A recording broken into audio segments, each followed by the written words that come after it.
D'abord, une première décision s'agissant des déplacements des voyageurs qui viennent de pays en dehors de l'Union européenne.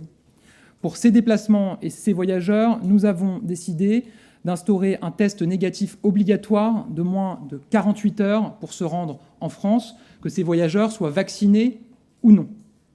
S'agissant des voyages en provenance des pays de l'Union européenne, nous avons décidé, pour les non-vaccinés, de passer le délai du test à 24 heures.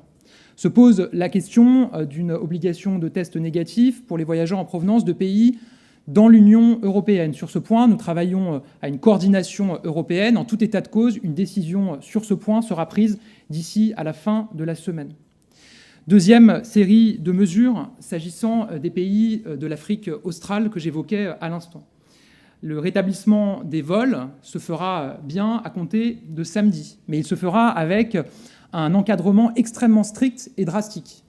Vous connaissez la classification des pays qui existent aujourd'hui pour notre gestion. Il y a les pays rouges, les pays oranges et les pays verts. Nous créons une nouvelle catégorie de pays rouge écarlate, s'agissant des pays les plus à risque, notamment avec la présence du variant Omicron. Cette catégorie rouge écarlate intégrera les 7 pays de l'Afrique australe, pour lesquels les vols étaient suspendus depuis vendredi dernier. S'y ajouteront 3 pays, le Malawi, la Zambie et l'île Maurice. Pour ces pays et pour ces déplacements, un cadre extrêmement strict et drastique est mis en place. Seules les personnes qui sont de nationalité française, ressortissants européens, les personnels diplomatiques et les personnels navigants pourront rejoindre la France depuis ces 10 pays. Il n'y aura pas de déplacement ou d'accès autorisé à des fins professionnelles, touristiques, familiales, d'études ou même de recherche.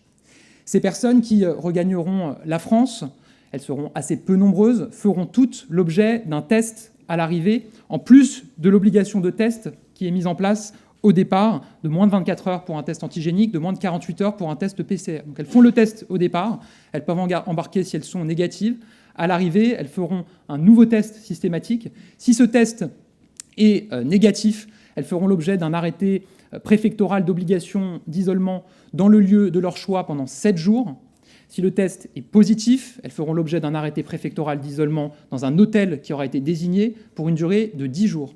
Dans les 2 cas, cet isolement sera surveillé par des forces de sécurité intérieure et en cas de non-respect de l'isolement, une amende de 1 000 à 1 500 € sera dressée pour les personnes qui ne respecteraient pas l'isolement obligatoire. Vous l'avez compris, c'est un cadre extrêmement strict qui est mis en place avec ces mesures pour l'ensemble des pays du monde et pour l'ensemble des voyageurs qui se rendent de pays extérieurs à l'Union européenne qui ont vocation à rejoindre la France, et un cadre encore plus drastique pour les 7 pays, plus 3 pays supplémentaires, pour lesquels nous avons des alertes sérieuses sur la circulation du variant Omicron.